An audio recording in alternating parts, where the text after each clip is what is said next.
En el pueblo de San Miguel de Allende, enclavado entre las montañas del estado de Guanajuato, México, la antigua casona de piedra de los Villaseñor se erguía imponente sobre la calle Insurgentes. A pesar de su majestuosidad exterior, pocos conocían los secretos que guardaban sus gruesos muros. La propiedad pertenecía a la familia Villaseñor desde hace más de un siglo, pasando de generación en generación junto con una considerable fortuna amasada a través de inversiones en minería y bienes raíces. Doña Julia Villaseñor, una mujer de 65 años, cabello entrecano siempre recogido en un moño perfecto y mirada penetrante, era la matriarca indiscutible. Viuda desde joven, había criado sola a sus 3 hijas, Mariana de 35 años, Carmen de 33 y Lucía de 30. Las 3 habían sido educadas con una disciplina casi militar, bajo los preceptos estrictos y anticuados de su madre. El pueblo entero respetaba y temía a doña Julia. Su presencia en la misa dominical era un evento, ocupando siempre el mismo banco en la primera fila, seguida por sus 3 hijas, vestidas de manera idéntica y con expresiones indescifrables. Las malas lenguas susurraban que doña Julia había enviudado demasiado convenientemente, justo después de que su difunto esposo cambiara su testamento a favor de ella, pero nadie se atrevía a cuestionar abiertamente a la familia más poderosa del pueblo. Aquella mañana de octubre, mientras una niebla espesa envolvía las calles empedradas de San Miguel, doña Julia convocó a sus 3 hijas en el despacho de la casona.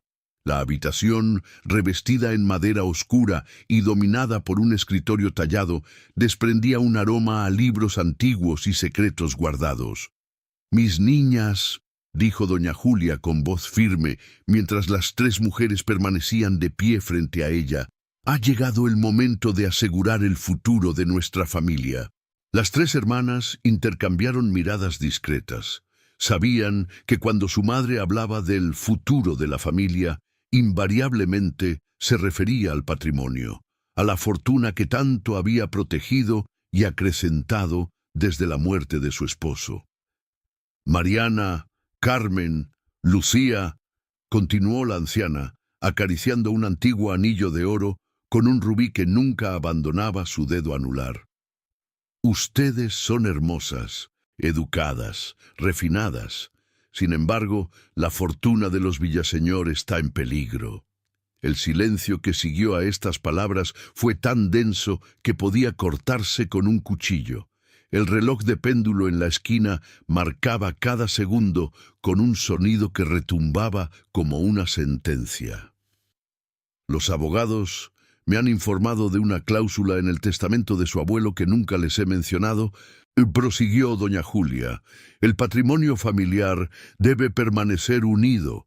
Si se divide entre ustedes 3 al momento de mi muerte, los impuestos y gravámenes reducirán considerablemente lo que hemos construido por generaciones». Carmen, la mediana, siempre la más atrevida, se aventuró a preguntar: «¿Y qué propones, madre? Somos 3 herederas». Doña Julia sonrió, una sonrisa que jamás alcanzó sus ojos fríos como el hielo. «He encontrado la solución perfecta, un matrimonio, uno solo». Las 3 hermanas se miraron confundidas. «No entiendo, madre», dijo Mariana, la mayor, siempre la más sensata. «Es simple», respondió doña Julia levantándose de su sillón y caminando lentamente alrededor del escritorio. «He encontrado al candidato perfecto, el señor Alejandro Montero, viudo, sin hijos, dueño de varias propiedades en la capital y con contactos en el gobierno. Un hombre ambicioso, dispuesto a aciertos, arreglos no convencionales». Lucía, la menor, siempre la más frágil y sensible, se estremeció visiblemente. «¿Qué clase de arreglos, madre?». Doña Julia se detuvo frente a sus hijas, erguida como una estatua.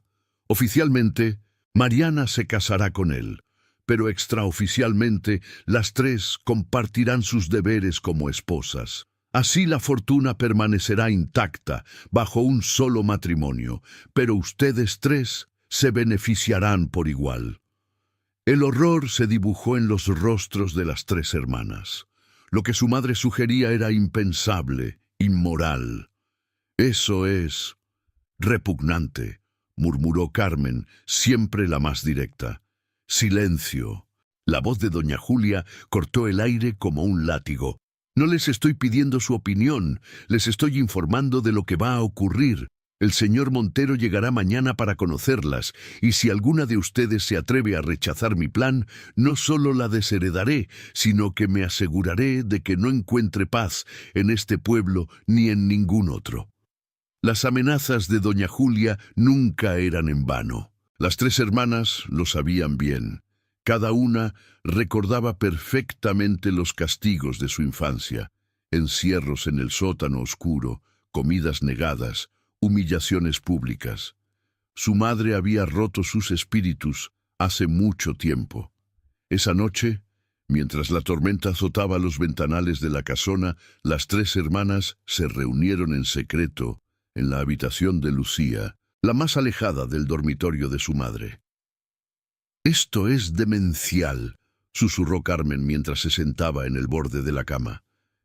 «No podemos aceptarlo». Mariana, con los ojos enrojecidos de tanto llorar, negó con la cabeza. «¿Y qué alternativa tenemos? Conoces a madre. Hará exactamente lo que ha amenazado». «Podríamos irnos», sugirió Lucía con un hilo de voz. «Lejos, donde no pueda encontrarnos». Las tres guardaron silencio considerando la posibilidad, pero todas sabían que era una fantasía. Ninguna tenía dinero propio, doña Julia controlaba hasta el último centavo. Ninguna tenía educación para trabajar, habían sido criadas para ser señoritas de sociedad. Ninguna tenía amigos verdaderos. Su madre había ahuyentado sistemáticamente a cualquiera que se acercara demasiado. Tal vez no sea tan malo», murmuró finalmente Mariana. «Quizás este Alejandro sea un buen hombre. Podríamos turnarnos y al menos tendríamos la seguridad económica». Carmen la miró con horror. «¿Te estás escuchando? Esto es enfermizo, Mariana. Somos hermanas, por Dios santo». «¿Y qué sugieres tú?», respondió Mariana con lágrimas en los ojos. «¿Enfrentarnos a madre? ¿Acabar en la calle? ¿Sin nada?». Mientras discutían, ninguna notó la sombra que se deslizaba por debajo de la puerta, ni escucharon los pasos sigilosos que se alejaban por el pasillo. Doña Julia sonreía en la oscuridad. Todo estaba saliendo según lo planeado. Al día siguiente, tal como había anunciado doña Julia, Alejandro Montero llegó a la casona de los Villaseñor. Era un hombre de unos 45 años, alto, delgado, con el cabello negro salpicado de canas y ojos oscuros e inescrutables. Su traje impecable y sus modales refinados hablaban de dinero viejo y privilegios. Durante la cena, preparada especialmente para la ocasión, doña Julia observaba complacida cómo Alejandro evaluaba discretamente a sus tres hijas. Mariana, con su elegancia natural y su conversación inteligente. Carmen, con su belleza salvaje y su espíritu indomable. Lucía, con su dulzura etérea y su fragilidad cautivadora. «Señor Montero», dijo doña Julia mientras el mayordomo servía el postre, «confío en que mi propuesta le sigue pareciendo interesante». Alejandro limpió sus labios con la servilleta de lino antes de responder. «Sin duda, doña Julia. Sus hijas son encantadoras, tal como me había descrito. Y el arreglo que me propone es poco convencional, pero ciertamente ventajoso para todos». Las tres hermanas mantuvieron la mirada fija en sus platos, incapaces de mirarse entre ellas o a su futuro esposo compartido. La vergüenza y el horror las consumían por dentro. «Excelente», respondió doña Julia. «Entonces procederemos con los preparativos. La boda con Mariana se celebrará en un mes. Por supuesto, será un evento discreto, solo los más cercanos. Cuando Alejandro se retiró, tras besar ceremoniosamente la mano de cada una de las hermanas, doña Julia la retuvo en el comedor. «Espero que hayan causado una buena impresión», dijo mientras se servía una copa de jerez. «Alejandro es exactamente lo que necesitamos, ambicioso, discreto y dispuesto a cualquier cosa por aumentar su patrimonio».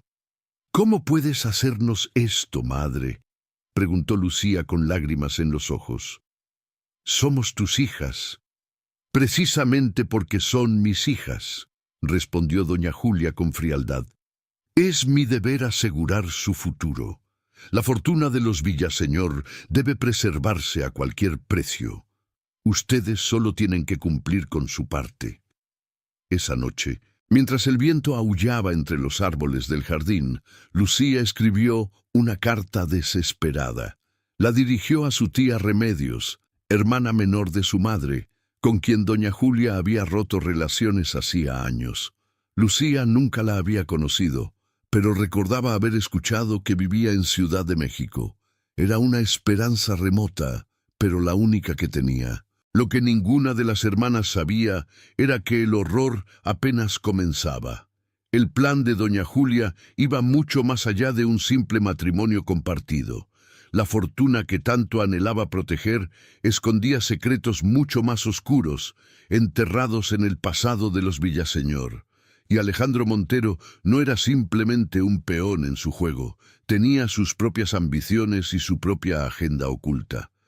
Mientras tanto, en la habitación más alta de la casona, doña Julia abría un antiguo baúl de madera. En su interior, cuidadosamente envuelto en seda negra, descansaba un libro de contabilidad. No contenía números ni cuentas, sino nombres de hombres que habían desaparecido misteriosamente a lo largo de los años. El último nombre escrito era el del difunto esposo de doña Julia. Con una caligrafía impecable, añadió un nuevo nombre a la lista: Alejandro Montero. «Pronto, mis niñas», susurró para sí misma mientras cerraba el libro. «Pronto entenderán que en esta familia el patrimonio siempre ha estado por encima de todo, incluso del amor, incluso de la vida misma». El reloj de la torre marcó la medianoche, y sus campanadas resonaron por todo el pueblo como un presagio de la oscuridad que estaba por venir. En la casona de los Villaseñor, 3 hermanas yacían despiertas en sus camas, atormentadas por el mismo pensamiento. ¿Qué precio estaban dispuestas a pagar por la fortuna familiar? Y en su habitación, doña Julia sonreía en la oscuridad, acariciando el anillo con el rubí, el mismo anillo que había pertenecido a su madre y a la madre de su madre antes que ella, el símbolo de un pacto sellado con sangre hace generaciones. Un pacto que sus hijas estaban a punto de conocer. Los días previos a la boda transcurrieron en un ambiente de tensión palpable dentro de la casona de los Villaseñor. Mariana, pálida y ojerosa, se sometía silenciosamente a las pruebas del vestido de novia, un modelo antiguo que había pertenecido a su abuela, restaurado meticulosamente por orden de doña Julia. Carmen alternaba entre arrebatos de ira contenida y un mutismo preocupante, mientras Lucía parecía haberse vuelto una sombra de sí misma, moviéndose por la casa como un fantasma, apenas comiendo. Doña Julia, por su parte, se mostraba inusualmente animada, supervisando personalmente cada detalle de la ceremonia. Sus ojos brillaban con un entusiasmo que ninguna de sus hijas recordaba haber visto antes, y que solo acrecentaba su inquietud. Una semana antes de la boda, durante una tarde lluviosa que transformaba las calles empedradas de San Miguel en riachuelos, llegó una visita inesperada a la casona. La campanilla de la entrada principal resonó con insistencia, sobresaltando a las 3 hermanas que bordaban en silencio en el salón bajo la mirada vigilante de su madre. Sebastián, el mayordomo que llevaba toda la vida al servicio de los Villaseñor, anunció con evidente desconcierto: «Señora, la señorita Remedios Villaseñor solicita verla». El rostro de doña Julia se transformó instantáneamente, endureciéndose como el granito. Mi hermana no es bienvenida en esta casa. Dígale que se marche. Las tres hermanas intercambiaron miradas de asombro. Lucía sintió que el corazón le martilleaba en el pecho. Su carta había llegado a su destino y su tía había venido en persona. La señorita insiste, señora, continuó Sebastián incómodo. Dice que se trata de un asunto familiar urgente y que no se irá hasta hablar con usted. Doña Julia se levantó lentamente de su sillón, irguiéndose cuán alta era. Muy bien, recíbala en el despacho. Niñas, ustedes permanezcan aquí. Esto no les concierne. Pero tan pronto como su madre abandonó el salón, las tres hermanas se precipitaron hacia el pasillo. La curiosidad por conocer a la misteriosa tía de la que nunca se hablaba era más fuerte que el miedo a desobedecer. Se detuvieron frente a la puerta cerrada del despacho. Los gruesos muros impedían escuchar con claridad, pero los tonos elevados dejaban entrever una acalorada discusión. «No puedes hacerles esto, Julia», se escuchaba la voz desconocida, más aguda y emotiva que la de su madre. «Es monstruoso, incluso para ti». «No te atrevas a juzgarme, Remedios», respondía doña Julia con frialdad. «Tú renunciaste a tu derecho a opinar sobre esta familia cuando te marchaste. Me fui para no terminar como tú, para no convertirme en un monstruo obsesionado con el dinero y el poder. Y mírate ahora, una solterona sin nombre ni fortuna. Prefiero eso a tener las manos manchadas de sangre». Este último comentario hizo que las tres hermanas se miraran alarmadas. «¿Sangre? ¿De qué estaba hablando su tía?» «Sacaré a las niñas de aquí», continuó Remedios. «No permitiré que las sacrifiques como hiciste con Antonio». El silencio que siguió fue aterrador. Cuando la voz de doña Julia volvió a escucharse, había en ella una nota amenazante que hizo estremecer a sus hijas. «Inténtalo, y te aseguro que será lo último que hagas, hermana. Las niñas son Villaseñor. Su destino está ligado a esta casa, a este nombre, a este patrimonio, como lo estuvo el mío y el tuyo». Pasos firmes se acercaron a la puerta. Las tres hermanas se apresuraron a esconderse tras un cortinaje cercano. Desde allí, vieron salir a su tía del despacho, una mujer de unos 60 años, notablemente parecida a su madre, pero con el rostro más suave, marcado por la preocupación. «Esto no ha terminado, Julia», exclamó Remedios, mientras avanzaba hacia la salida, seguida por doña Julia.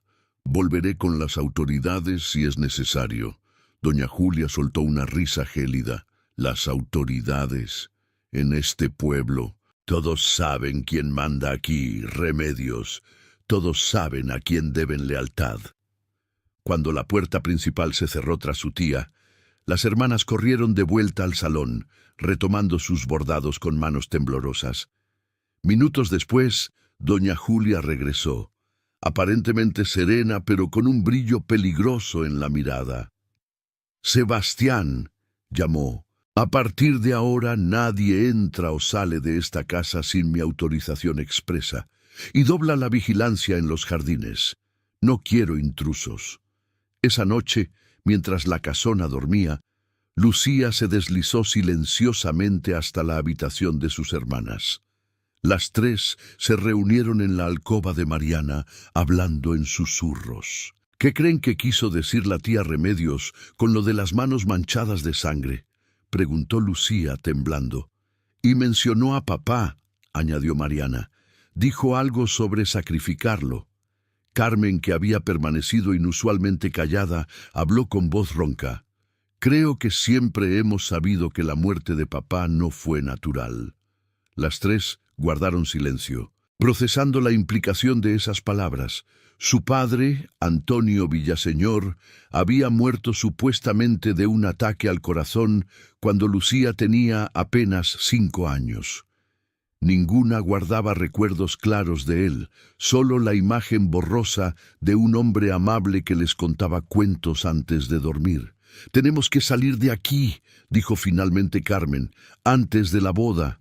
Si lo que dice la tía es cierto, no se trata solo de un matrimonio perverso, hay algo más oscuro detrás de todo esto». «¿Pero cómo?», preguntó Mariana, desesperada. «Madre ha duplicado la vigilancia, y aunque lográramos escapar, ¿a dónde iríamos?» «Con la tía Remedios», sugirió Lucía. «Ella parece dispuesta a ayudarnos». «Primero necesitamos averiguar más», dijo Carmen con determinación. «Madre guarda todos sus secretos en ese despacho.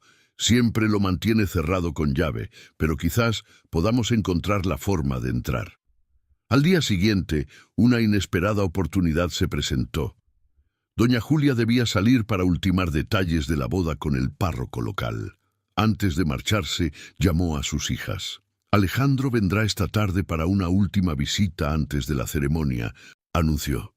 «Espero que lo reciban adecuadamente y se comporten como las damas que son. Sebastián las vigilará en mi ausencia». Tan pronto como el carruaje de su madre se perdió en la distancia, Carmen puso en marcha su plan. Sabía que Sebastián, a pesar de su lealtad inquebrantable hacia doña Julia, tenía una debilidad: el coñac francés que guardaban en la bodega. «Sebastián», dijo con su sonrisa más encantadora, «hace tanto frío hoy. ¿No te gustaría una copita de coñac para entrar en calor mientras esperamos a don Alejandro?» El mayordomo, sorprendido por el repentino cambio de actitud de Carmen, que normalmente lo trataba con fría indiferencia, dudó un momento, pero la tentación fue más fuerte. «Solo una pequeña, señorita Carmen», accedió finalmente. «Para el frío, como dice usted». Una copa se convirtió en 2 y luego en 3. Con cada sorbo, la lengua de Sebastián se aflojaba un poco más, revelando detalles sobre la familia que las hermanas nunca habían escuchado. «Mi padre sirvió a los Villaseñor, y el padre de mi padre antes que él», contaba mientras el alcohol le enrojecía las mejillas. «Hemos visto mucho, señoritas, mucho que es mejor no saber». «¿Cómo qué, Sebastián?», preguntó Mariana con fingida inocencia. El mayordomo miró a su alrededor, como asegurándose de que estaban solos, a pesar de que su mente ya estaba nublada por el alcohol. «Como las bodas», susurró. «Siempre hay una boda, y siempre termina igual». «¿Cómo termina, Sebastián?», insistió Carmen. Pero el mayordomo pareció despertar momentáneamente de su estupor. No debería decir más. La señora se enfadaría». «La señora no tiene por qué enterarse», dijo Lucía con dulzura, sirviéndole otra copa. «Somos familia, Sebastián. Puedes confiar en nosotras». Con la cuarta copa, Sebastián finalmente sucumbió al sopor, quedándose dormido en el sillón de la sala. Las 3 hermanas aprovecharon la oportunidad para dirigirse al despacho de su madre. La puerta estaba cerrada con llave, como era habitual, pero Carmen había estado preparada. En los días previos, había observado cuidadosamente dónde guardaba su madre la llave, en un pequeño bolsillo secreto de su vestido. Durante el desayuno, había logrado rozar el vestido de doña Julia lo suficiente para hacer una impresión de la llave en un trozo de jabón. Con ayuda del herrero del pueblo, bajo el pretexto de arreglar un cofre de joyas, había conseguido una copia. Ahora, con manos temblorosas, insertó la llave en la cerradura. El despacho estaba sumido en penumbras, con las pesadas cortinas de terciopelo corridas, como era costumbre de su madre. Un fuerte olor a sándalo y a libros viejos impregnaba el ambiente. «Hay que darse prisa», urgió Mariana nerviosa. «Madre podría volver en cualquier momento, o Sebastián podría despertar». «¿Qué buscamos exactamente?», preguntó Lucía, intimidada por la cantidad de documentos, libros y objetos que abarrotaban la estancia.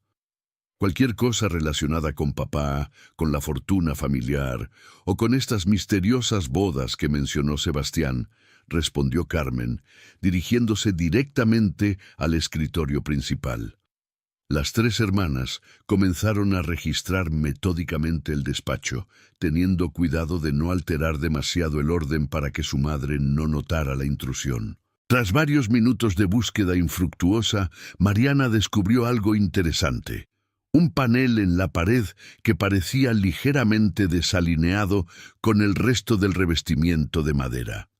«Aquí hay algo», murmuró, presionando con sus dedos los bordes del panel. Con un suave clic, el panel se deslizó hacia un lado, revelando una pequeña caja fuerte empotrada en la pared. «¿Cómo la abrimos?», preguntó Lucía, desanimada ante este nuevo obstáculo. Carmen examinó la caja con atención. No tenía una cerradura convencional, sino un mecanismo con 3 discos numerados. «Es una combinación», dijo. «Necesitamos 3 números. Prueba con nuestras fechas de nacimiento», sugirió Mariana. Carmen giró los discos. 10057 por el 10 de mayo de 1887, fecha de nacimiento de Mariana. Nada. Probó con la fecha de Carmen, 230989. Nada. Luego con la de Lucía, 170292. Tampoco funcionó.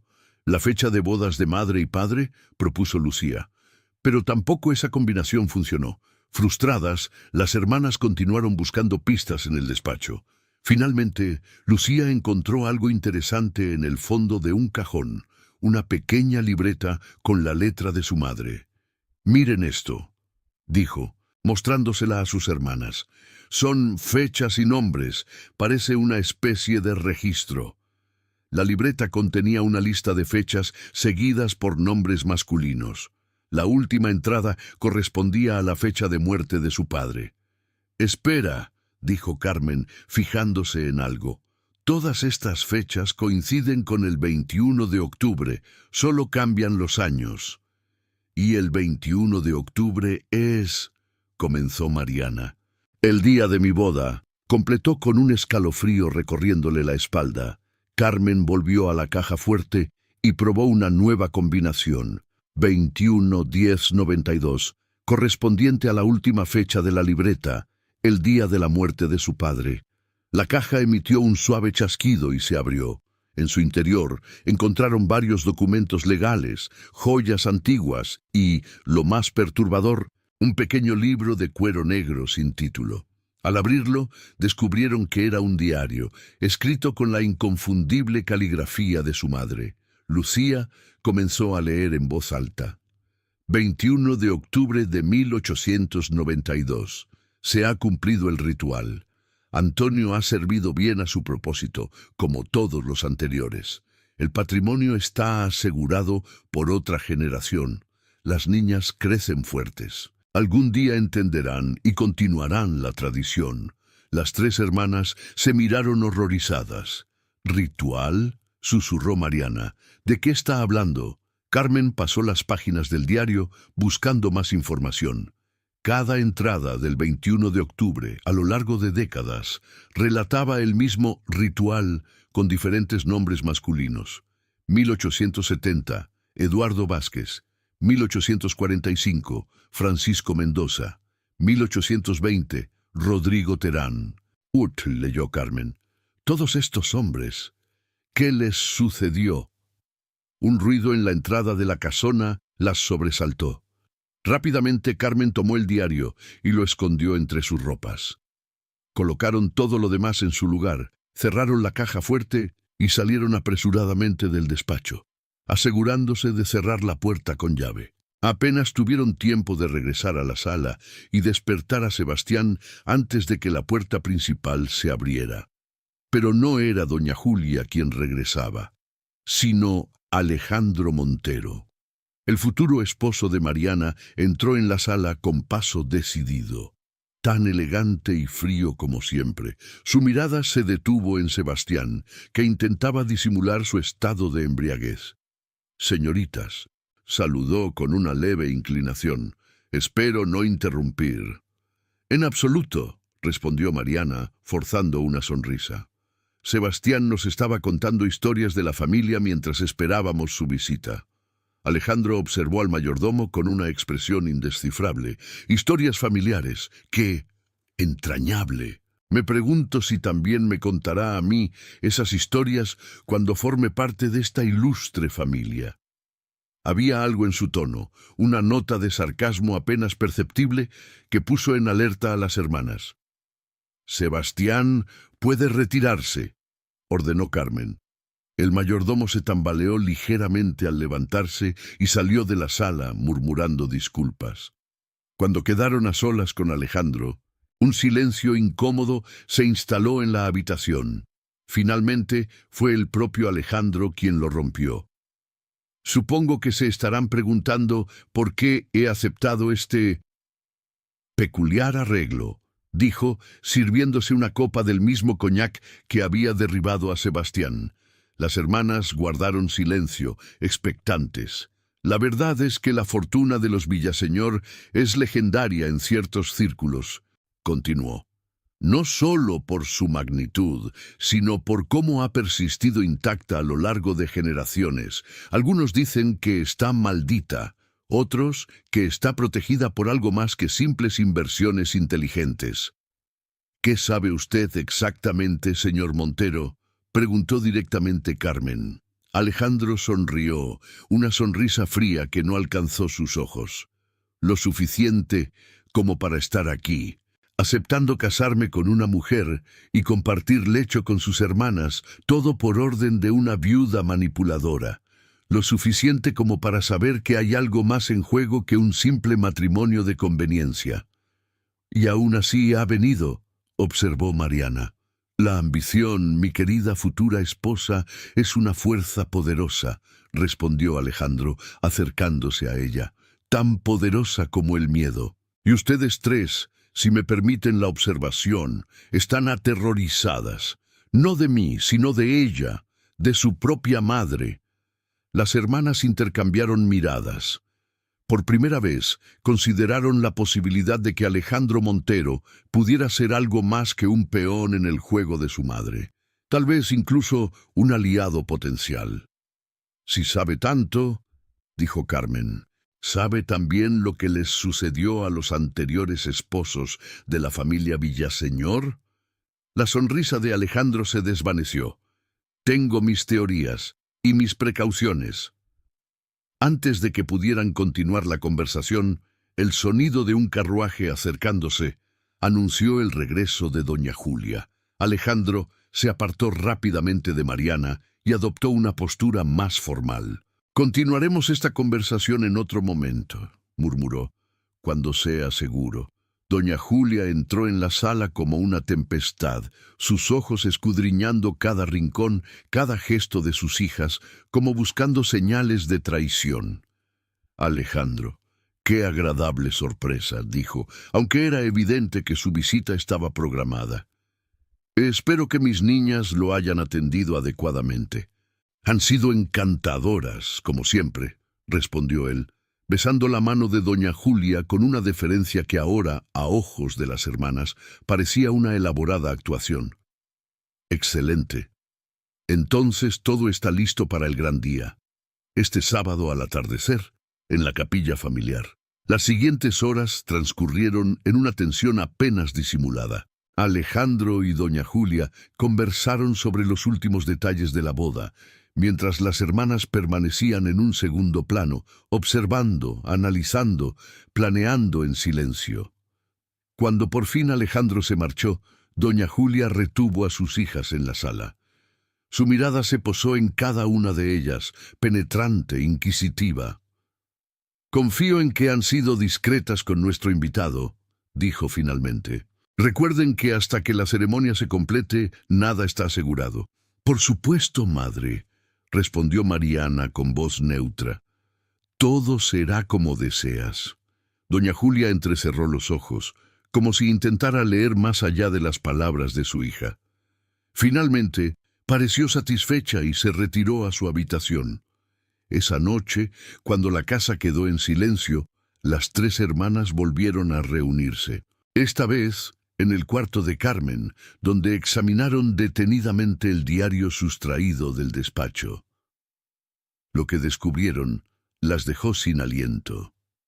El diario no solo pertenecía a su madre, sino que recogía entradas de generaciones de mujeres Villaseñor, desde la fundación de la familia en el siglo XVIII. Todas relataban el mismo ritual, un matrimonio celebrado el 21 de octubre, seguido por la muerte del esposo esa misma noche. «Es un sacrificio», murmuró Lucía horrorizada. «Han estado sacrificando a sus esposos para mantener la fortuna». «No solo la fortuna», añadió Mariana, señalando un pasaje especialmente perturbador. «Escuchen esto. El pacto exige sangre masculina para renovarse. Solo así la prosperidad continúa. Solo así el linaje femenino mantiene su poder». «Es una locura», dijo Carmen cerrando el diario de golpe. «Un delirio de mujeres trastornadas, obsesionadas con el dinero y el poder». «Pero, ¿y si es real?», preguntó Lucía con un hilo de voz. «¿Y si realmente existe algún tipo de pacto?». Las tres guardaron silencio, considerando la posibilidad. Lo sobrenatural no tenía cabida en sus mentes racionales, educadas en la lógica y la ciencia, a pesar del entorno conservador. Y sin embargo, la persistencia del mismo patrón a lo largo de generaciones resultaba inquietante. «Real o no», dijo finalmente Carmen, «lo que está claro es que madre pretende que Mariana se case con Alejandro este sábado, que nosotras cumplamos con nuestra parte del trato y que luego él muera, probablemente a manos de ella misma. Y debemos impedirlo», concluyó Mariana, «no solo por Alejandro, sino por nosotras. No quiero convertirme en ella, no quiero ser parte de esta locura. Necesitamos un plan», dijo Lucía, «y creo que sé por dónde empezar. Alejandro dijo que tenía precauciones. Quizás él sepa más de lo que nos ha contado». Las tres acordaron intentar hablar con Alejandro a solas antes de la boda. Era arriesgado, pero no tenían otra opción. El tiempo se agotaba, y la sombra del 21 de octubre se cernía sobre ellas como una sentencia. Mientras tanto, en su habitación, doña Julia revisaba por última vez los preparativos para el ritual. El vestido de novia que había pertenecido a su abuela, su madre y a ella misma. El anillo con el rubí, que contenía en su interior un compartimento secreto. El vino especial que se serviría solo al novio tras la ceremonia. Todo estaba listo para perpetuar la tradición, para garantizar que la fortuna de los Villaseñor, construida sobre sangre y oscuros pactos, continuara floreciendo por otra generación más. Lo que doña Julia ignoraba era que, por primera vez en 2 siglos, las 3 hermanas destinadas a continuar el legado estaban dispuestas a romper la cadena, costara lo que costara. La mañana del 20 de octubre, un día antes de la boda, amaneció con una espesa niebla que envolvía la casona de los Villaseñor como un sudario. El silencio en las calles de San Miguel de Allende era casi sobrenatural, como si el pueblo entero contuviera la respiración ante lo que estaba por suceder. Mariana despertó sobresaltada por un sueño recurrente. Se veía a sí misma vestida de novia, caminando hacia el altar donde no la esperaba un hombre, sino una sombra sin rostro. Al llegar junto a ella, la sombra se transformaba en su madre, que le ofrecía un cáliz rebosante de un líquido escarlata. Se incorporó en la cama con el corazón desbocado y la frente perlada de sudor. Al otro lado de la ventana, la niebla distorsionaba los contornos del jardín, convirtiendo los árboles centenarios en figuras espectrales que parecían observarla. Un suave golpe en la puerta la sobresaltó. Era Carmen, pálida, pero decidida. «Rápido», susurró. «Madre ha salido a la iglesia para los últimos arreglos. Tenemos que actuar ahora». Mariana se vistió apresuradamente y siguió a su hermana hasta la habitación de Lucía, donde la menor de las Villaseñor las esperaba junto a la ventana. «He enviado un mensaje a Alejandro», informó Lucía. «A través de María, la hija del jardinero. Le he pedido que nos encuentre en la vieja capilla abandonada del bosque al mediodía». «¿Crees que vendrá?», preguntó Mariana dubitativa. «Tiene tantas razones como nosotras para querer hablar», respondió Carmen. «Si realmente sospecha lo que le espera, no desaprovechará esta oportunidad». Las tres hermanas se prepararon cuidadosamente para salir sin ser vistas. Con la mayoría del personal ocupado en los preparativos de la boda, escapar de la casona resultó sorprendentemente fácil. Utilizando una puerta secundaria que daba a los jardines traseros, se deslizaron entre la niebla como fantasmas, con las capuchas de sus capas ocultando sus rostros. El camino hacia la vieja capilla era estrecho y serpenteaba entre la vegetación silvestre. Había sido construida por el primer villaseñor que se estableció en la región, antes incluso que la casona principal, pero llevaba décadas abandonada. Los lugareños la evitaban, alimentando rumores sobre luces extrañas y cánticos que a veces se escuchaban en las noches sin luna. Al llegar, las hermanas descubrieron que la puerta de madera carcomida estaba entreabierta. El interior estaba sumido en penumbras, apenas iluminado por la luz grisácea que se filtraba a través de las vidrieras rotas. «Alejandro», llamó Mariana con voz temblorosa. Un movimiento en las sombras las alertó. Alejandro emergió de detrás del altar derruido, su figura elegante contrastando con el estado ruinoso del lugar. «Señoritas Villaseñor», saludó con una leve inclinación. «Debo admitir que su mensaje me intrigó. ¿Qué es tan urgente que requiere este encuentro clandestino?» Carmen, siempre la más directa, fue al grano. «Sabemos lo que planea nuestra madre. Sabemos lo que sucede a los esposos de las Villaseñor el día de su boda». Alejandro permaneció imperturbable, estudiando los rostros de las tres hermanas como si evaluara la sinceridad de sus palabras. «Interesante», dijo finalmente. «¿Y qué es exactamente lo que creen saber?»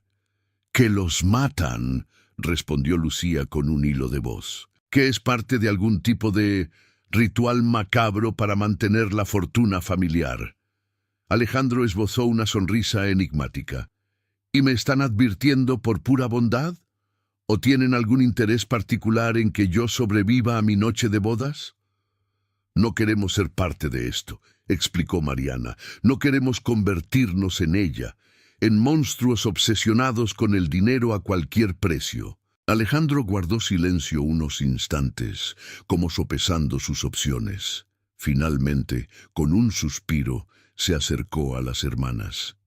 «Déjenme contarles una historia», dijo, recostándose contra una columna parcialmente derruida. La historia de un joven ambicioso, nacido en la pobreza, que descubrió que tenía un talento especial para los negocios y las finanzas. Un joven que ascendió rápidamente en los círculos del poder, causando admiración y envidia a partes iguales. Las hermanas escuchaban atentamente, intuyendo que la historia tenía un propósito. «Este joven», continuó Alejandro, «comenzó a investigar a las familias más poderosas de la región, buscando oportunidades, conexiones, matrimonios ventajosos.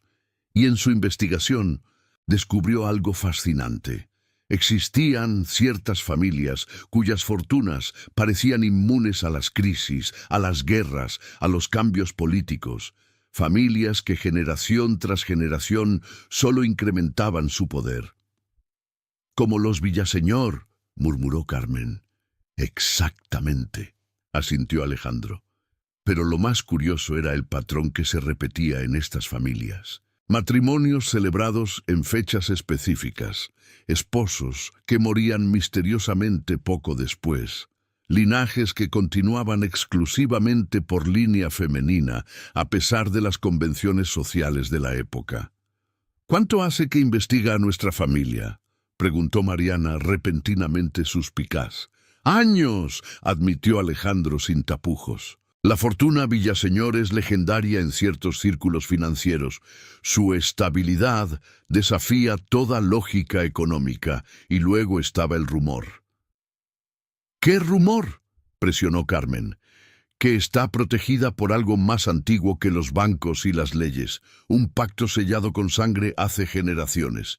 Alejandro hizo una pausa, observando las reacciones de las hermanas. Por supuesto, yo no creía en tales supersticiones, pero cuando recibí la propuesta de doña Julia a través de intermediarios muy específicos, supe que era mi oportunidad de descubrir la verdad. ¿Y ahora que sabe que su vida está en peligro?, preguntó Lucía. ¿Seguirá adelante con la boda? Alejandro sonrió nuevamente, esta vez con un brillo calculador en sus ojos oscuros. Eso depende. Ustedes me han revelado sus cartas, ahora me toca a mí revelar las mías. Yo también tengo un plan. Las hermanas intercambiaron miradas inquietas. Mi interés en la fortuna Villaseñor va más allá de la simple ambición, explicó Alejandro. Represento a un grupo de inversores interesados en, digamos, desbloquear el secreto de su éxito. Si pudiéramos replicar lo que sea que mantiene su patrimonio intacto, las posibilidades serían infinitas. ¿Está diciendo que quiere robar el secreto de nuestra familia?, preguntó Carmen indignada a pesar de sus propias reservas sobre la tradición Villaseñor. Prefiero verlo como una transacción mutuamente beneficiosa, respondió Alejandro con calma. Ustedes quieren escapar de su madre y de este ciclo macabro. Yo quiero sobrevivir y obtener el secreto. Podemos ayudarnos mutuamente. ¿Cómo?, preguntó Mariana, intrigada a su pesar. La boda debe realizarse, explicó Alejandro. Es parte fundamental del ritual, según mis investigaciones, pero en lugar de que doña Julia me elimine después, ustedes me ayudarán a neutralizarla. Una vez que tengamos el control, dividiremos la fortuna. Ustedes quedarán libres de la tradición familiar, con suficiente dinero para comenzar nuevas vidas lejos de aquí. Y yo obtendré lo que busco. ¿Y si el secreto es real?, intervino Lucía.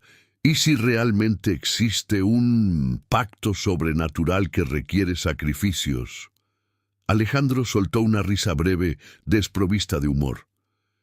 En ese caso, tendremos que tomar decisiones más complejas, pero primero lo primero, sobrevivir a mañana. El plan que Alejandro les expuso era audaz y peligroso. Requería que Mariana siguiera adelante con la boda, fingiendo sumisión al plan de su madre. Mientras tanto, Carmen y Lucía vigilarían a doña Julia, especialmente durante el banquete posterior a la ceremonia. El momento crítico llegaría con el brindis tradicional, cuando, según sus investigaciones, se administraba el veneno al novio. «Tengo un antídoto», explicó Alejandro, mostrándoles un pequeño frasco que llevaba oculto. Funciona contra la mayoría de los venenos conocidos. Lo tomaré justo antes de la ceremonia, como precaución. ¿Y si no es un veneno convencional?, preguntó Mariana preocupada. Entonces improvisaremos, respondió Alejandro con una confianza que no lograba disipar completamente sus dudas. Acordaron mantenerse en comunicación a través de señales discretas durante la ceremonia y el banquete. Si todo salía según lo planeado, al final de la noche, doña Julia estaría neutralizada, y ellos cuatro tendrían el control de la fortuna Villaseñor. Mientras regresaban a la casona, cuidando de no ser vistas, las hermanas discutían en susurros sobre la confiabilidad de Alejandro. «No me fío completamente de él», confesó Carmen. «Su ambición es demasiado evidente». «¿Y cuál es nuestra alternativa?», rebatió Mariana. «Dejar que madre lo mate mañana y continuar con esta tradición monstruosa. Al menos su plan nos ofrece una salida». «Además», añadió Lucía, «si realmente hay algo sobrenatural detrás de todo esto, ¿quién mejor que Alejandro para enfrentarlo? Nosotras hemos crecido temiendo a madre, pero él parece inmune a ese miedo. Al llegar a la casona, descubrieron con alivio que doña Julia aún no había regresado. Se separaron para realizar sus actividades normales, como si nada hubiera ocurrido. Esa tarde, mientras Mariana se probaba por última vez el vestido de novia, notó algo que no había advertido antes.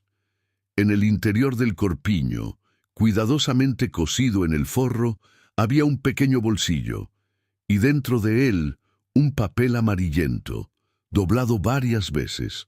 Con manos temblorosas lo desplegó mientras la costurera se alejaba momentáneamente para buscar más alfileres. Era una nota escrita con caligrafía antigua pero clara.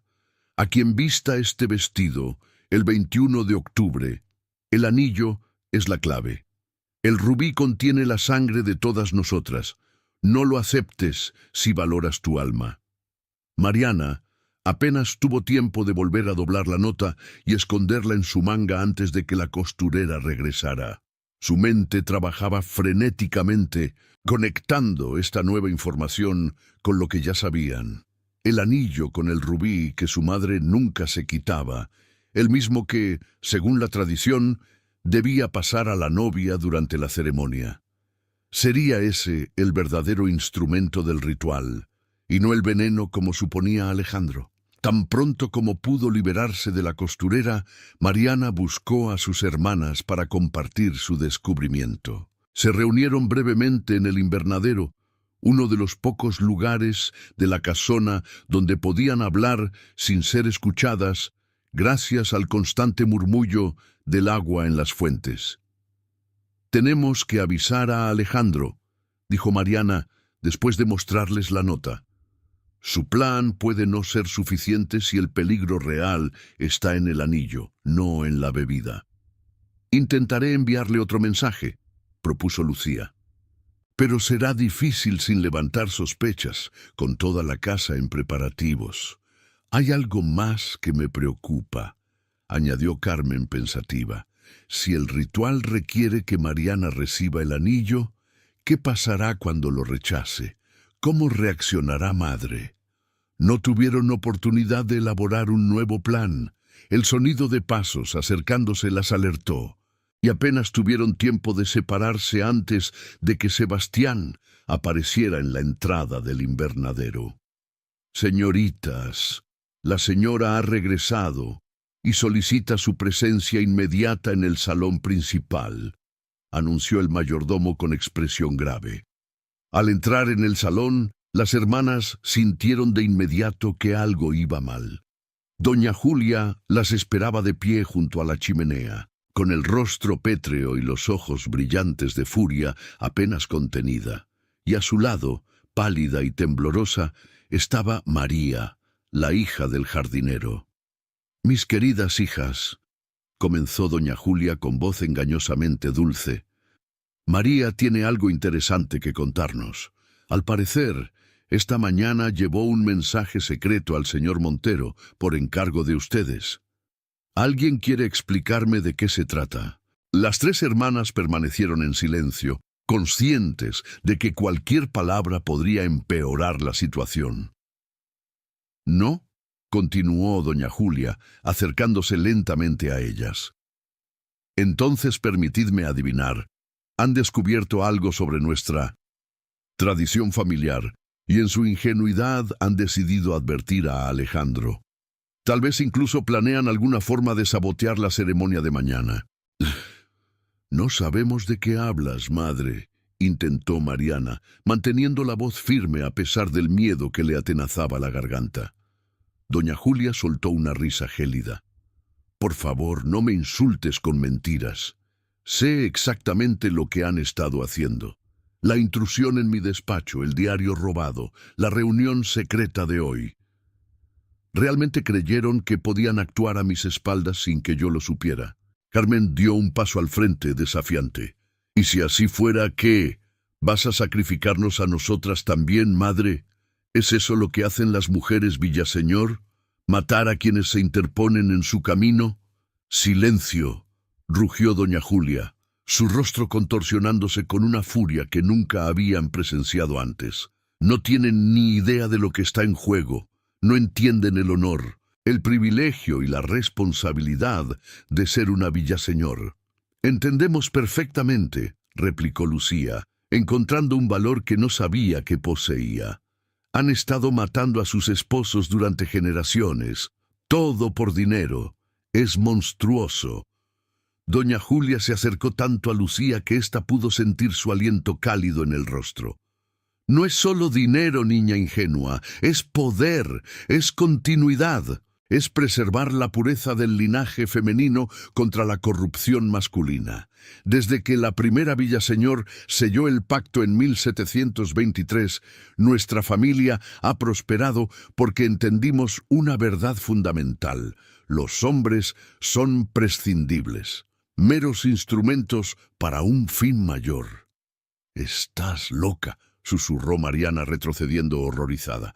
«No, querida», respondió doña Julia con una calma repentina que resultaba más aterradora que su furia anterior. «Estoy iluminada, como lo estarán ustedes cuando completen el ritual, cuando entiendan el verdadero significado del anillo». Al mencionar el anillo, doña Julia acarició inconscientemente el rubí que adornaba su dedo anular. Las hermanas intercambiaron miradas, confirmando sus sospechas. El anillo era la clave de todo. «No puedes obligarnos», desafió Carmen. «Somos 3 contra 1, y Alejandro está advertido. Tu plan ha fracasado, madre». Doña Julia sonrió, una sonrisa que heló la sangre de las 3 hermanas. ¿Eso creen? ¿Piensan que Alejandro Montero es su aliado? ¿Que pueden confiar en él? Sin esperar respuesta, doña Julia hizo una señal hacia la puerta lateral. Esta se abrió, y para horror de las hermanas, Alejandro entró en la sala con paso firme y expresión inescrutable.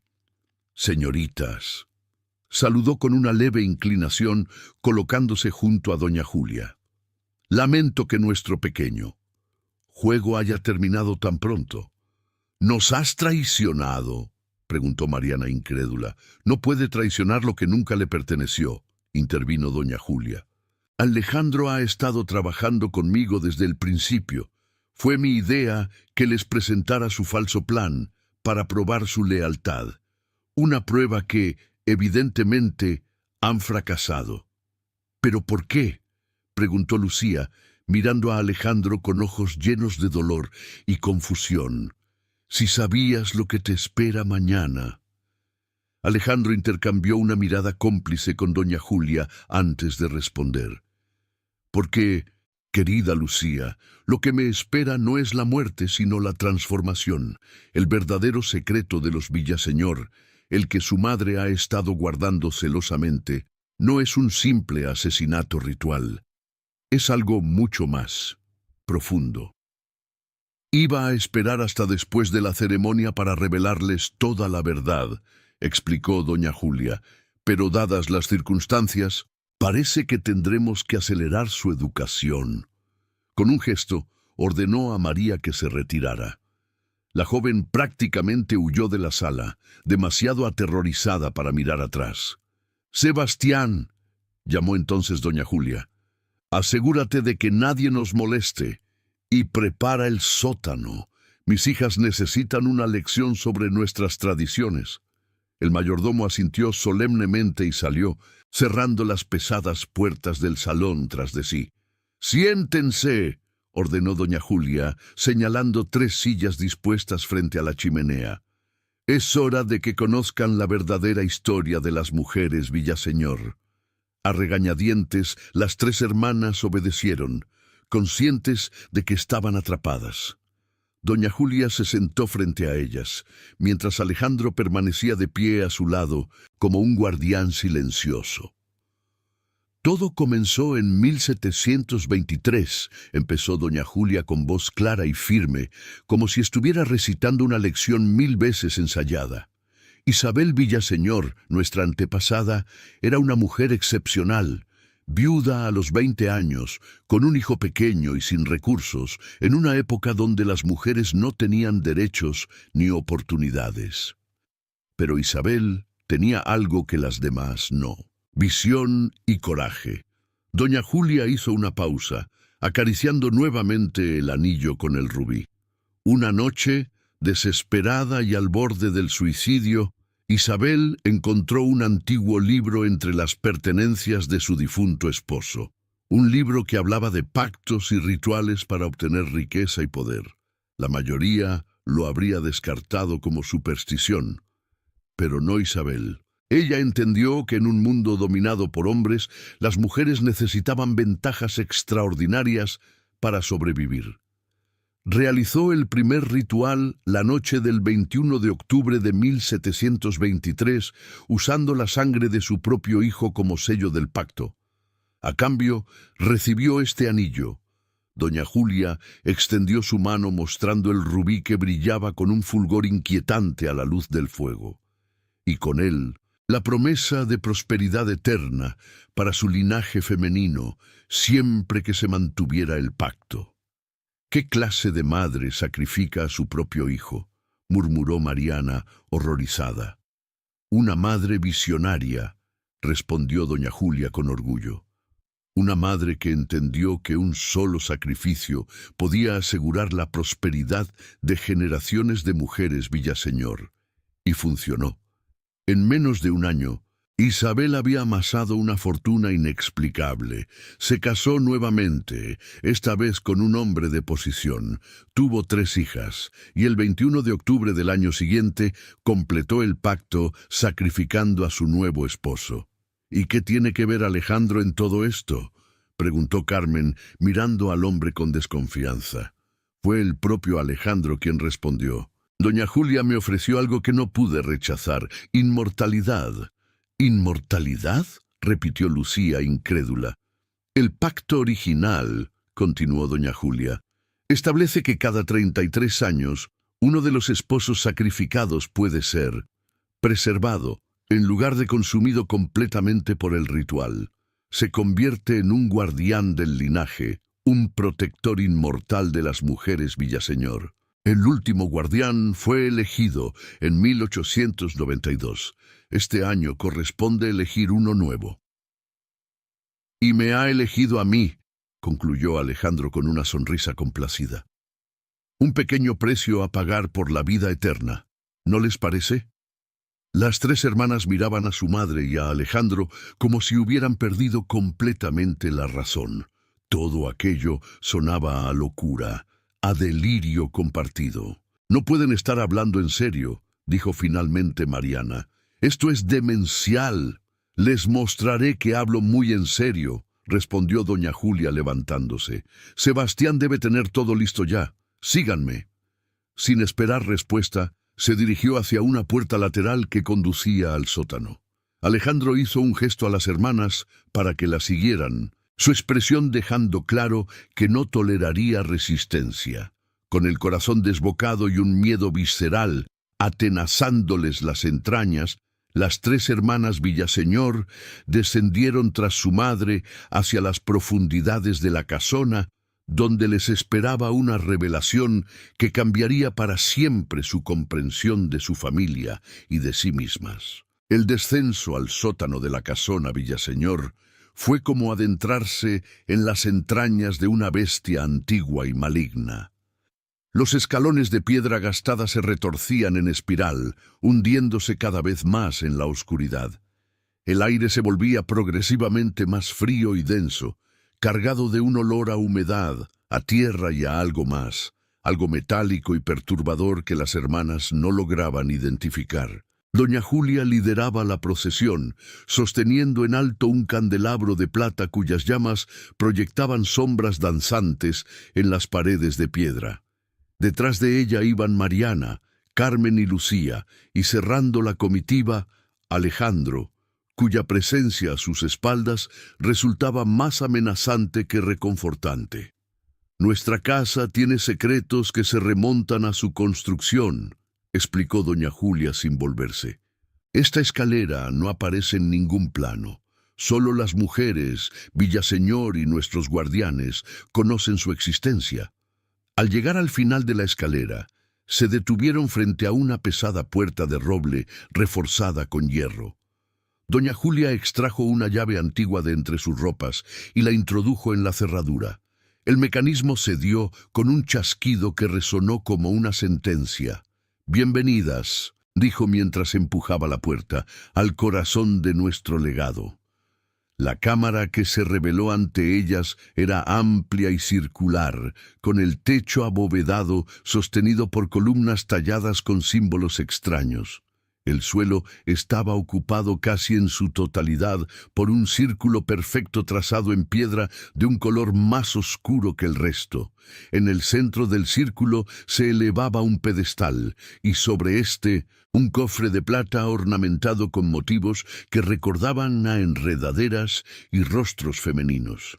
Alrededor del círculo, dispuestas en nichos excavados en las paredes, había figuras inmóviles.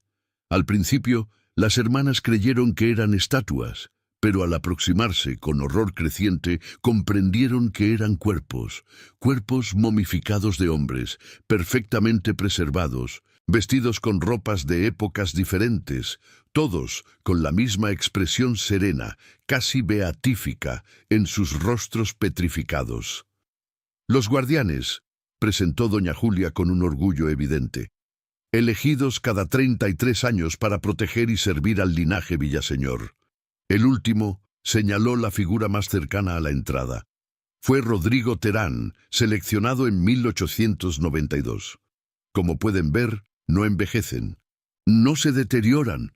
Esto es, enfermizo, murmuró Carmen, retrocediendo instintivamente. Son cadáveres. Los has momificado. Doña Julia soltó una risa suave. No son cadáveres, querida. Están vivos, de cierta manera, preservados por el pacto en un estado entre la vida y la muerte, y conscientes, muy conscientes. Como para confirmar sus palabras, Sebastián, que esperaba dentro de la cámara, se acercó al último guardián y con un movimiento fluido le extrajo algo del pecho. Las hermanas ahogaron un grito al ver que se trataba de una daga enjollada, cuya hoja parecía haberse oxidado con un líquido oscuro y viscoso. Y entonces, para su horror absoluto, los ojos del guardián momificado se abrieron lentamente, revelando dos orbes lechosos que giraron hasta fijarse en las recién llegadas. «Saludos, hijas de Isabel», pronunció la momia con una voz que sonaba como arena arrastrada por el viento. «He esperado este día». Lucía se tambaleó, a punto de desmayarse. Mariana la sostuvo mientras Carmen, pálida como la cera, se interponía protectoramente entre sus hermanas y aquella aberración. «¿Qué clase de truco es este?», exigió saber, mirando alternativamente a su madre y a Sebastián. «¿Ventriloquía? ¿Algún mecanismo oculto?» «No hay trucos, Carmen», respondió doña Julia con calma. «Solo la verdad que han rechazado conocer durante años. El poder del pacto es real. Los guardianes existen, y mañana Alejandro se unirá a sus filas, convirtiéndose en el protector de la próxima generación». Mariana, recuperándose parcialmente del shock, intentó razonar. «Madre, esto es demencial. Lo que nos muestras contradice todas las leyes de la naturaleza. No puede ser real. ¿De verdad crees que la fortuna Villaseñor se ha mantenido intacta durante 3 siglos por simple casualidad o habilidad financiera?», rebatió doña Julia. «¿Que hemos sobrevivido a revoluciones, guerras y crisis económicas por suerte? No, hijas mías. Ha sido gracias al pacto y a los sacrificios que cada generación de mujeres Villaseñor ha estado dispuesta a realizar». «¿Y qué hay de nosotras?», preguntó Lucía con voz temblorosa. «¿Qué papel tenemos en esta locura?». Doña Julia se acercó al cofre en el centro del círculo y lo abrió con reverencia. En su interior descansaba un libro antiguo encuadernado en lo que parecía piel humana. Lo tomó con ambas manos y lo presentó a sus hijas. «El libro de Isabel», anunció. «El registro del pacto y de cada ritual realizado desde 1723. Según las condiciones establecidas por nuestra antepasada, Cada generación debe aportar 3 mujeres, Villaseñor, para mantener el círculo completo. 3 hermanas que comparten la sangre, que comparten al esposo y que comparten la responsabilidad del sacrificio. Por eso nos criaste así, comprendió Carmen con amargura. Por eso nos mantuviste aisladas, dependientes, sin permitirnos tener vidas propias. Todo para asegurarte de que cumpliríamos con tu retorcido plan. Las crié para ser dignas, herederas del legado Villaseñor, corrigió doña Julia. Las eduqué para comprender que el poder requiere sacrificios. ¿Y si nos negamos?, desafió Mariana irguiéndose. Si rechazamos participar en este ritual enfermizo. Doña Julia cerró el libro con un golpe seco que resonó en la cámara como un trueno. Su expresión se endureció. No tienen elección, declaró. El pacto requiere la sangre de las 3 hermanas para renovarse. Si lo rechazan voluntariamente, la tomaremos por la fuerza. Y en lugar de convertirse en las nuevas matriarcas, serán ustedes las sacrificadas. No puede obligarnos, insistió Carmen, aunque su voz tembló ligeramente ante la amenaza. Somos 3 contra. Su voz se apagó al percatarse de la realidad de su situación. No eran 3 contra 2. Estaban atrapadas en un sótano secreto, rodeadas no solo por su madre, Sebastián y Alejandro, sino también por los guardianes, cuyos ojos lechosos se habían abierto uno a uno durante la conversación, fijándose en ellas con una atención inquietante. Nadie abandona el círculo, sentenció doña Julia. Nadie escapa al pacto. Pueden aceptarlo con dignidad, como verdaderas Villaseñor, o pueden resistirse y sufrir las consecuencias. Pero al final, la sangre fluirá y el pacto se renovará. Un silencio pesado siguió a estas palabras. Las hermanas comprendieron la gravedad de su situación. Estaban atrapadas, no solo físicamente en aquella cámara subterránea, sino en una tradición familiar que se remontaba siglos atrás, tejida con sangre, ambición y locura. Les daré hasta mañana para reflexionar, concluyó doña Julia, para que entiendan que no tienen alternativa. Al atardecer, Mariana se casará con Alejandro como estaba previsto, y después de la ceremonia, las 3 vendrán aquí para completar el ritual. Si intentan escapar, si intentan advertir a alguien. Dejó la amenaza suspendida en el aire, innecesaria de completar. Con un gesto, ordenó a Sebastián que las escoltara de vuelta a la casa principal. Antes de seguirlas, se volvió hacia los guardianes y con una reverencia que combinaba respeto y autoridad, murmuró: «Pronto tendréis un nuevo hermano. El círculo permanecerá intacto». Las puertas del sótano se cerraron tras ellas con un sonido definitivo. Sebastián las condujo a sus habitaciones, donde fueron encerradas por separado, con guardias apostados en cada puerta. La casona Villaseñor se había convertido oficialmente en su prisión. Esa noche, mientras yacía en su cama incapaz de conciliar el sueño, Mariana revivía una y otra vez las imágenes del sótano, los guardianes momificados con sus ojos lechosos, el libro encuadernado en piel humana, el círculo de piedra esperando la sangre del sacrificio. ¿Era posible que todo aquello fuera real? ¿Que generaciones de mujeres Villaseñor hubieran mantenido un pacto sobrenatural a cambio de riqueza y poder? Una parte de ella se aferraba a la esperanza de que todo fuera una elaborada farsa, un truco diseñado por su madre para manipularlas. Pero otra parte, la que había visto a la momia abrir los ojos y hablar, la que había sentido el frío sobrenatural que emanaba del círculo, sabía que se enfrentaban a algo que trascendía su comprensión racional. Un suave golpeteo en la pared la sobresaltó. Era un código que ella y sus hermanas habían desarrollado en su infancia, cuando doña Julia las castigaba encerrándolas en sus habitaciones. Carmen estaba intentando comunicarse.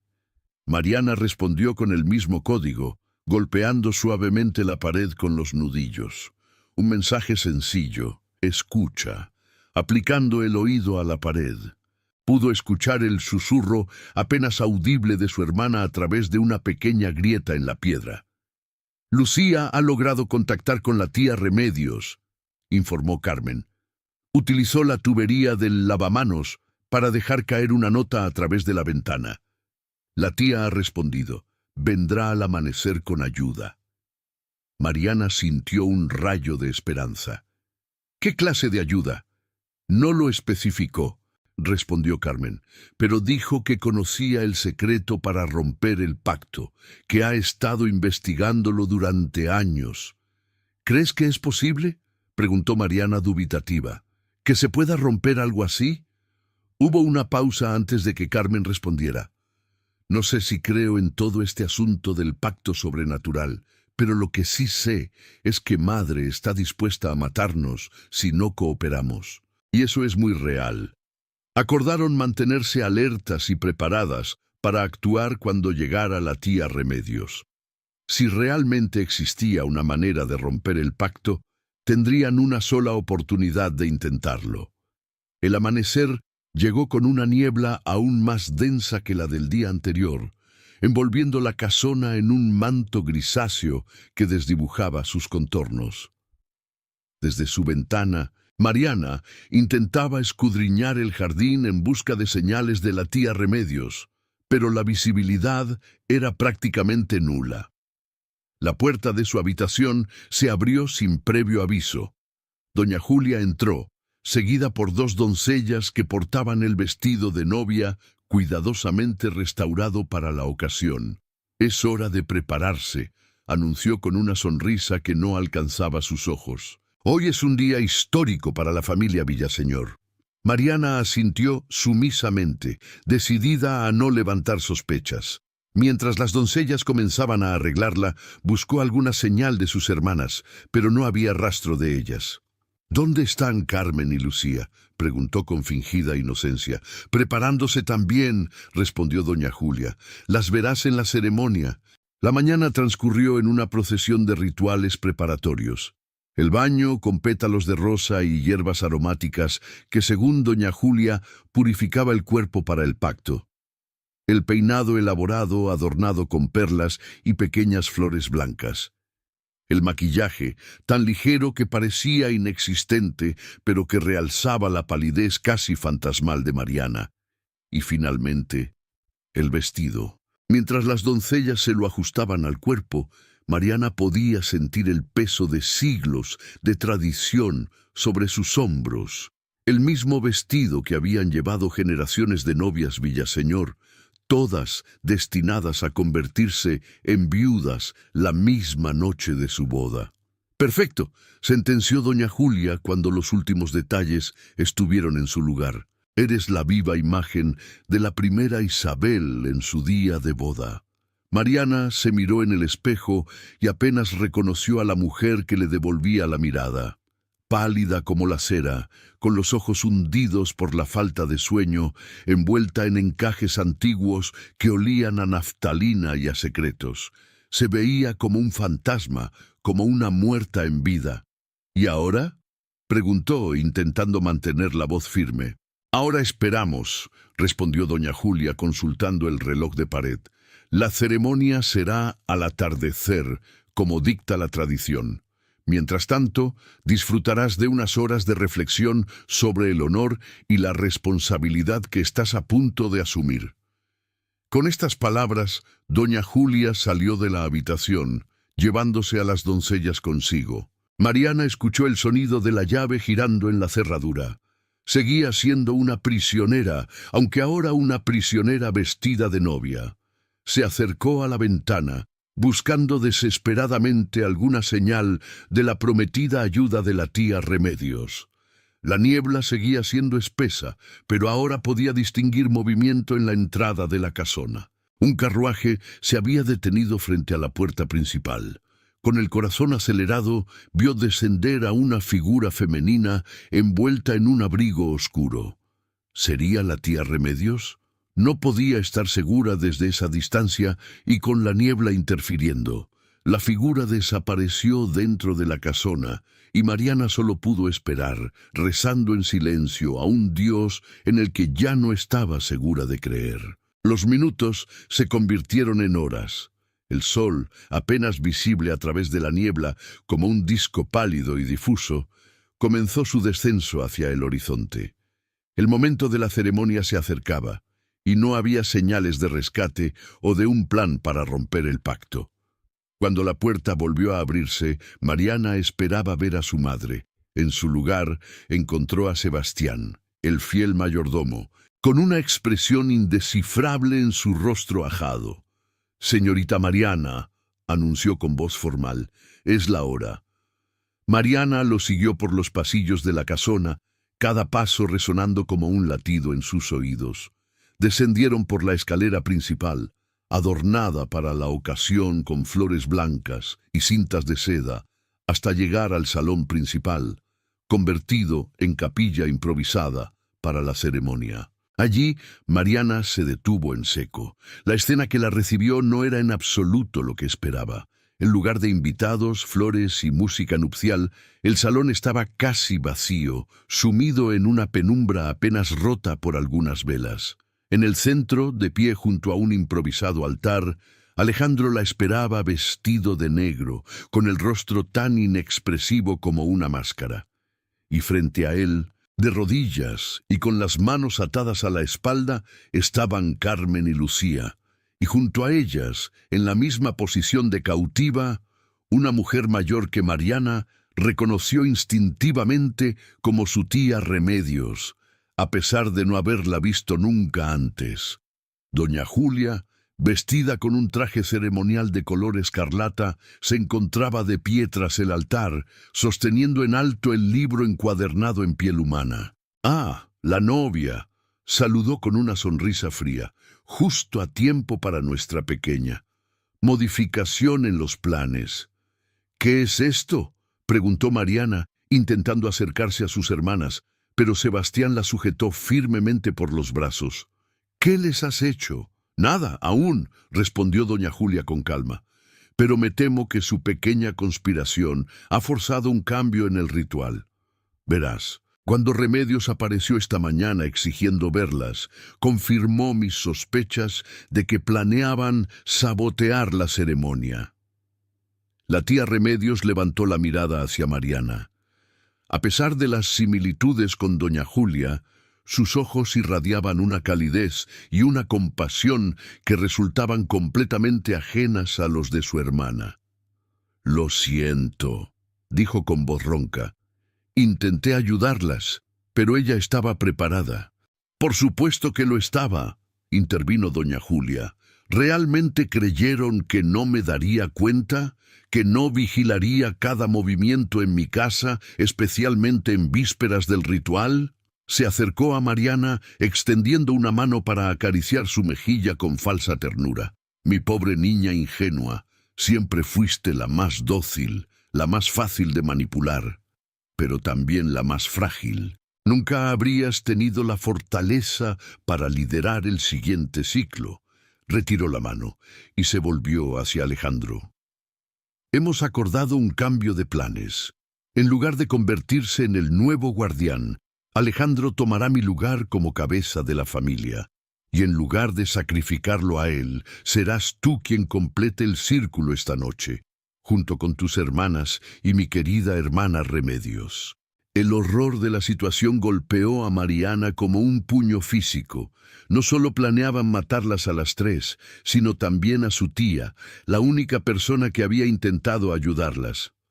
«No puedes hacer esto», susurró, la voz quebrada por el miedo y la indignación. «Somos tus hijas. Y como mis hijas, su deber era obedecer», replicó doña Julia sin emoción. «Al rechazar el pacto, han renunciado a sus derechos como herederas, Villaseñor. Ahora solo son recipientes de sangre para alimentar el círculo». Alejandro, que había permanecido en silencio hasta ese momento, dio un paso adelante. «Es una lástima, realmente. Habría sido un arreglo interesante compartir el lecho con las tres hermanas Villaseñor». Pero creo que esta alternativa es aún más ventajosa para mí. Siempre fuiste un monstruo, espetó Carmen desde su posición de cautiva. Igual que ella, se merecen el uno al otro. Doña Julia ignoró el comentario y consultó un antiguo reloj de bolsillo. El sol está a punto de ponerse. Es hora de descender al círculo. Con un gesto, ordenó a Sebastián y a 2 hombres más que Mariana no había notado hasta ese momento, que llevaran a las cautivas al sótano. Mientras era arrastrada junto con sus hermanas y su tía a través de los pasillos de la casona, Mariana sentía que cada paso la acercaba más a un final inevitable. La cámara subterránea lucía diferente. El círculo de piedra había sido preparado con símbolos trazados en lo que parecía sangre fresca. El cofre de plata estaba abierto en el centro y junto a él 4 pequeños cuchillos de plata dispuestos en cruz. Los guardianes momificados observaban desde sus nichos, todos con los ojos abiertos, fijos en la procesión que entraba en la cámara. Sus expresiones, aunque petrificadas, parecían expectantes, casi hambrientas. Las 4 mujeres fueron colocadas en posiciones específicas dentro del círculo, de rodillas y enfrentadas hacia el centro, donde doña Julia y Alejandro tomaron su lugar junto al cofre.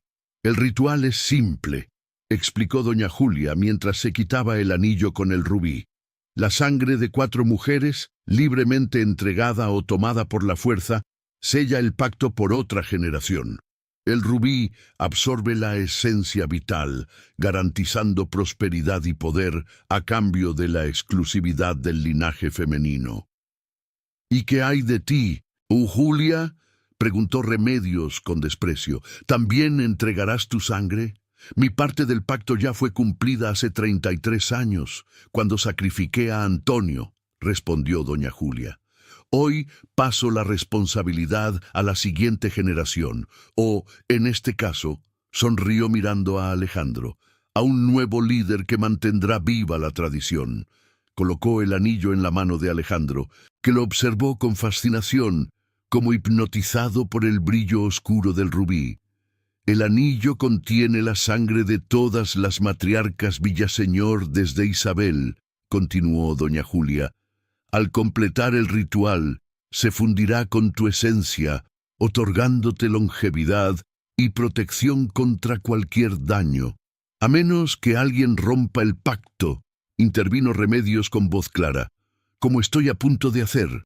Doña Julia se volvió hacia su hermana con una ceja arqueada. ¿Y cómo planeas hacer eso, atada y a mi merced? No necesito mis manos, respondió Remedios.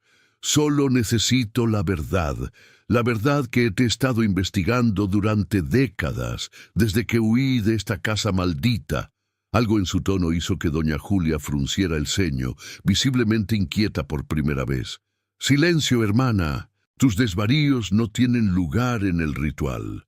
El pacto no fue sellado con un demonio o un ser sobrenatural, continuó Remedios, ignorando la advertencia. Fue sellado con algo mucho más antiguo y poderoso, algo que Isabel Villaseñor encontró en estas tierras, que ya era venerado por los pueblos originarios mucho antes de la llegada de los españoles.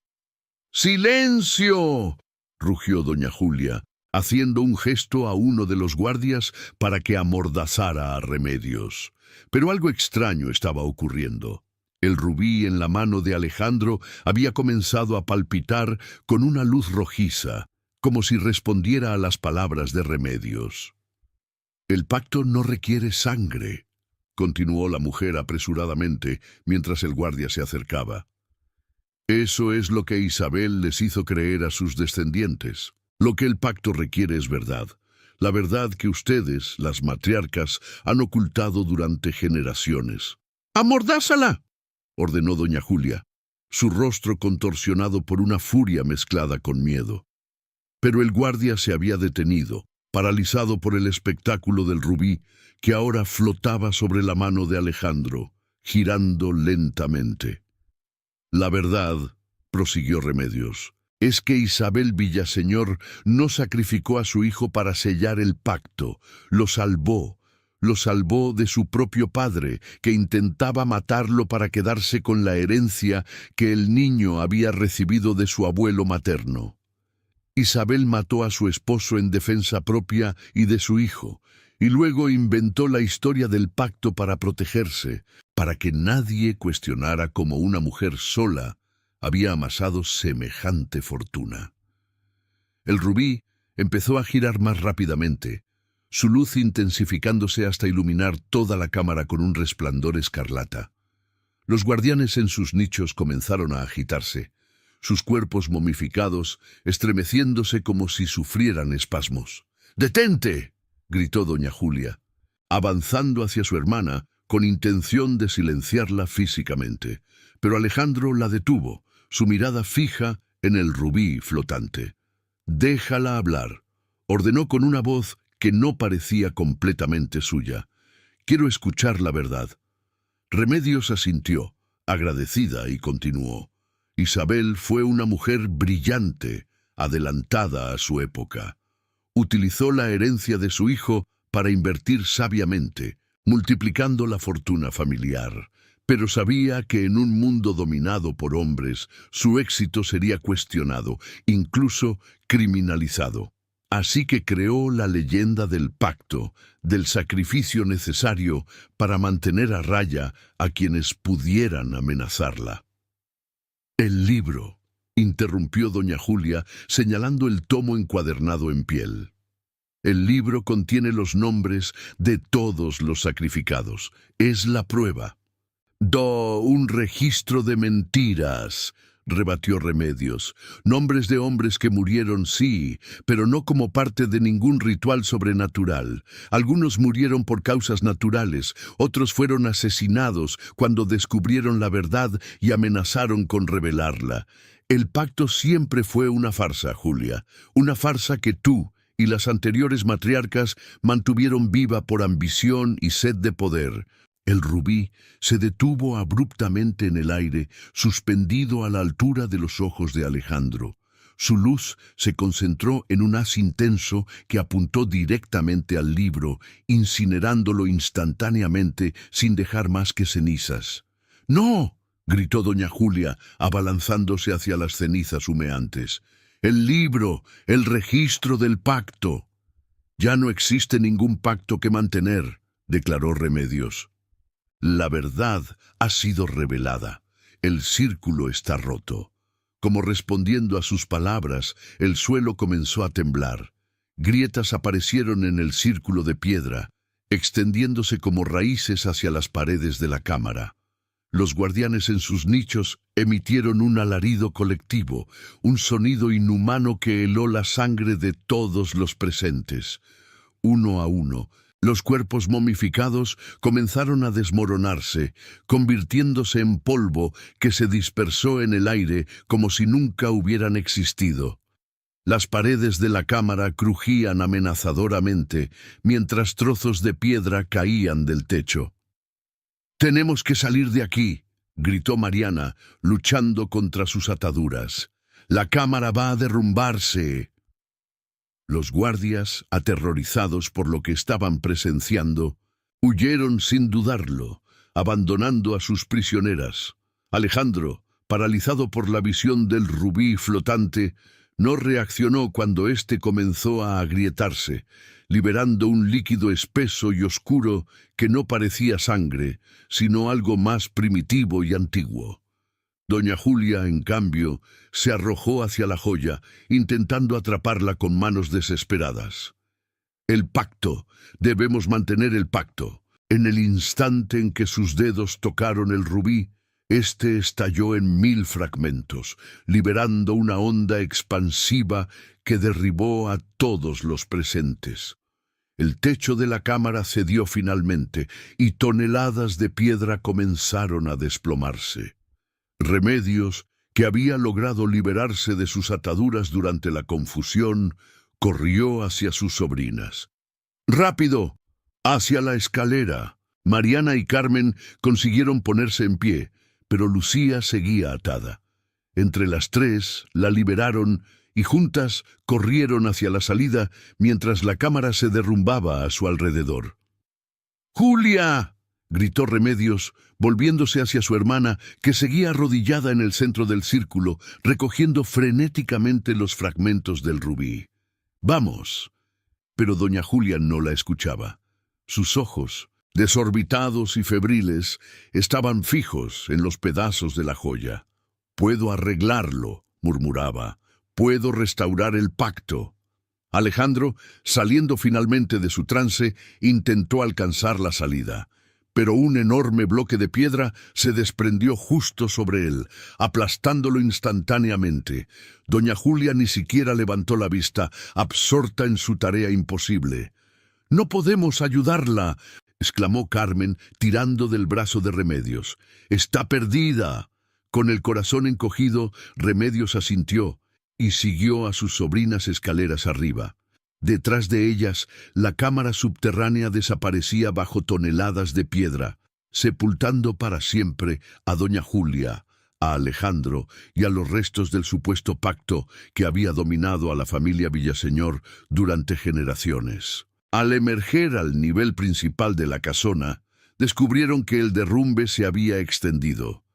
Grietas recorrían las paredes, muebles y objetos caían al suelo y el personal huía en pánico. «¡Al jardín!», indicó Remedios, guiando a sus sobrinas hacia la puerta principal. Bajo la luz del crepúsculo, las cuatro mujeres observaron cómo la majestuosa casona de los Villaseñor, testigo silencioso de siglos de secretos y horrores, se desmoronaba sobre sí misma en una nube de polvo y escombros. Los vecinos de San Miguel comenzaron a congregarse, atraídos por el estruendo y el espectáculo. Murmullos de asombro y teorías disparatadas circulaban entre la multitud. Algunos hablaban de terremotos, otros de castigos divinos, y los más supersticiosos de maldiciones antiguas finalmente cumplidas. «¿Qué haremos ahora?», preguntó Lucía, aferrándose al brazo de Remedios como una niña perdida. La mujer la abrazó con ternura. «Empezar de nuevo. Lejos de aquí, lejos de los fantasmas del pasado. Construir vidas propias, libres de la sombra de Isabel y de todas las mentiras que vinieron después». «Pero, ¿qué fue realmente lo que pasó allí abajo?», insistió Mariana, todavía tratando de procesar los eventos sobrenaturales que había presenciado. «Si el pacto era una farsa, ¿cómo explicas a los guardianes, el rubí flotando, todo lo demás?». Remedios guardó silencio un momento, contemplando las ruinas humeantes de lo que una vez fue la casona más imponente de San Miguel de Allende. «Hay cosas en este mundo que desafían nuestra comprensión», respondió finalmente. «La línea entre la realidad y la superstición a veces es más delgada de lo que creemos. Quizá Isabel realmente encontró algo antiguo y poderoso en estas tierras. Quizá el pacto era parcialmente real, aunque no como Julia creía. O quizá», añadió Carmen con amargura, «el verdadero horror nunca fue lo sobrenatural, sino lo que los seres humanos están dispuestos a hacer por poder y riqueza. Quizá el monstruo siempre fue ella, no el pacto». Remedios asintió, apretando la mano de su sobrina. «Eso es lo que siempre he creído, que el verdadero mal no necesita demonios ni pactos de sangre, solo necesita ambición desmedida y ausencia de empatía». Mientras el sol se ponía definitivamente sobre las ruinas de la casona Villaseñor, las cuatro mujeres se alejaron lentamente, dejando atrás no solo un edificio destruido, sino toda una historia de horror, manipulación y mentiras. Meses después, cuando las autoridades finalmente terminaron de investigar el derrumbe y recuperaron los cuerpos, un detalle desconcertante quedó registrado en los archivos municipales. El cadáver de doña Julia Villaseñor nunca fue encontrado entre los escombros. Y en las noches sin luna, algunos vecinos de San Miguel de Allende juran ver una figura femenina vagando entre las ruinas, buscando algo con manos desesperadas. Una figura que susurra sobre pactos rotos y promesas de sangre, mientras el viento arrastra sus palabras como hojas secas por las calles empedradas del pueblo. El círculo se había cerrado para la familia Villaseñor, pero algunos susurros nunca mueren del todo, y algunas historias nunca terminan realmente.